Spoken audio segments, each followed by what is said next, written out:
نواز شریف کو از خود نوٹس پر ملی سزا کے خلاف اپیل کا حق مل گیا۔ یوسف رضا گیلانی اور جہانگیر ترین بھی از خود نوٹس پر کیے فیصلوں کو چیلنج کر سکیں گے۔ قومی اسمبلی میں اہم قانون سازی کر لی گئی جو ماضی کی سزاؤں کو ایک بار چیلنج کرنے کے لیے ہے۔ بل میں محسن داوڑ کی جانب سے ترمیم منظور، سزاؤں کے خلاف اپیل کے لیے 1 ماہ کا وقت ملے گا۔ وزیر قانون اعظم نذیر چارم نے کہا یہ صرف ایک بار کی قانون سازی ہے، کوئی پینڈورا باکس نہیں کھلے گا۔ قومی اسمبلی نے supreme court practice and procedures bill کی متفقہ منظوری دے دی۔ وزارت داخلہ اور دفاع سے کم وقت میں انتخابات کا پوچھ کر بتائیں۔ چیف جسٹس پاکستان کی اٹارنی جنرل کو ہدایت۔ پنجاب اور کے پی میں الیکشن ملتوی کرنے کے خلاف سماعت کے دوران کہا عدالتی کارروائی کسی کو فائدہ دینے کے لیے نہیں ہے۔ شفاف الیکشن کے لیے سیاسی درجہ حرارت کم کرنے کا کہا۔ ہدایات کے باوجود کسی فریق نے سیاسی درجہ حرارت کم کرنے کی یقین دہانی نہیں کرائی۔ پی ٹی آئی کے وکیل علی ظفر بولے عدالت کو مکمل یقین دہانی کرانے کے لیے تیار ہیں۔ چیف جسٹس نے کہا کہ یقین دہانی کس کی طرف سے ہے، نام بتائیں۔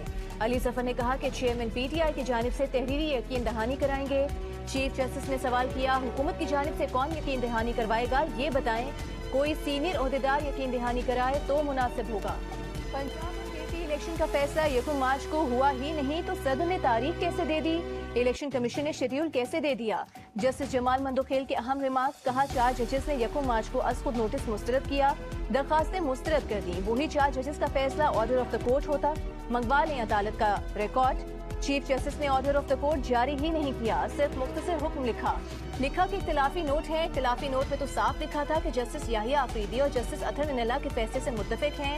کیا جسٹس یاہیا آفریدی اور جسٹس اطہر من اللہ کے فیصلے ہوا میں تحلیل ہو گئے؟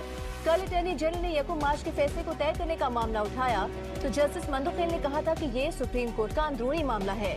کل چیف جسٹس نے جمال مندوخیل کا شکریہ ادا کیا تھا۔ آج جب جسٹس مندوخیل نے کل کے ریمارکس کی وضاحت کر دی تو چیف جسٹس نے تبصرہ کیا کہ جو معاملہ چیمبر کا ہے اسے وہیں رہنے دیں۔ صدر مملکت عارف علوی کا کہنا ہے کہ اکتوبر میں بھی الیکشن نظر نہیں آ رہے۔ انہوں نے یہ بات صوبائی اسمبلیاں تحلیل کرنے سے پہلے عمران خان کو بتا دی تھیں۔ قومی اسمبلی میں چیف جسٹس کے اختیارات محدود کرنے کے بل کی ٹائمنگ سوالیہ نشان ہے۔ بل پر سپریم کورٹ کو اعتماد میں لینے کی ضرورت ہے۔ بل پر دستخط کرنے کا فیصلہ اس وقت کریں گے جب یہ ان کے پاس آئے۔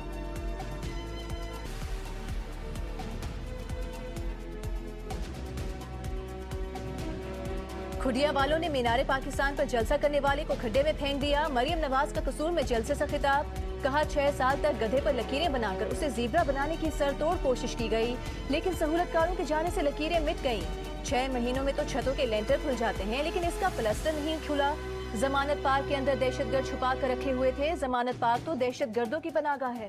وزیر اعظم صاحب آئین توڑا گیا ہے تو کیس کریں، قانون توڑا گیا ہے تو ایکشن لیں۔ وزیر سرداری کا وزیر اعظم شہباز شریف سے مطالبہ، کہا تحریک عدم اعتماد کے جواب میں اس وقت کے اسپیکر، وزیر اعظم اور موجودہ صدر نے آئین توڑا، ہم سال بھر سے ہاتھ پر ہاتھ دھرے بیٹھے ہیں کہ دنیا کیا کہے گی۔ خاتون جج کو دھمکانے کے کیس میں عمران خان کے پھر ناقابل ضمانت وارنٹ گرفتاری جاری، 18 اپریل کو پیش ہونے کا حکم۔ عمران خان کی آج حاضری سے استثناء کی درخواست خارج۔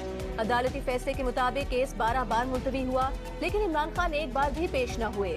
ناقابل ضمانت کو قابل ضمانت وارنٹ میں تبدیل کرنے کے باوجود عمران خان پیش نہیں ہوئے۔ متعدد استثناء کی درخواستیں اور حاضر نہ ہونے کا مطلب یہ ہے کہ عمران خان ٹرائل کا سامنا نہیں کرنا چاہتے۔ عمران خان کی حاضری سے استثناء کی درخواست مسترد کی جاتی ہے۔ ملک میں 1 اپریل سے پیٹرول اور ڈیزل کی قیمتوں میں کمی کا امکان، پیٹرول کی قیمت 4 سے 5 روپے فی لیٹر تک کم ہو سکتی ہے۔ آئل مارکیٹنگ کمپنیز کے مطابق ڈیزل کی قیمت میں 15 سے 20 روپے فی لیٹر کمی کا امکان ہے۔ IMF نے پیٹرول پر مجوزہ سبسڈی کی ابتدائی تجویز مسترد کر دی۔ حکومت سے پیٹرول سبسڈی کا مکمل پلان مانگ لیا۔ پیٹرول پر سبسڈی کا نظر ثانی شدہ پلان تیار کرنے اور غریب طبقے کو زیادہ مؤثر ٹارگیٹڈ سبسڈی دینے پر زور۔ وزارت خزانہ کے ذرائع کے مطابق IMF کا کہنا ہے 50 روپے فی لیٹر سبسڈی دینے کا مکمل پلان دیا جائے۔ حکومت کی موٹر سائیکل اور 800 cc گاڑی مالکان کو سبسڈی دینے کی تجویز تھی۔ وزیر خزانہ اسحاق ڈار سے متحدہ عرب امارات کے سفیر کی ملاقات، معاشی اور تجارتی تعلقات کے فروغ پر تبادلہ خیال۔ وزیر خزانہ نے امارات سفیر کو معاشی اصلاحات سے آگاہ کیا۔ ملک کے مختلف شہروں میں سحری اور افطار میں بھی گیس دستیاب نہیں۔ کراچی میں شہریوں کا کہنا ہے کہ رمضان میں گیس نہ ہونے سے مشکلات میں اضافہ ہو گیا ہے۔ گھر میں روزہ نہ رکھنے والے بچے، بزرگ اور بیمار افراد بھی متاثر ہو رہے ہیں۔ پشاور اور کوئٹہ میں بھی گیس کا بحران، کہیں گیس غائب تو کہیں پریشر نہ ہونے کی شکایت۔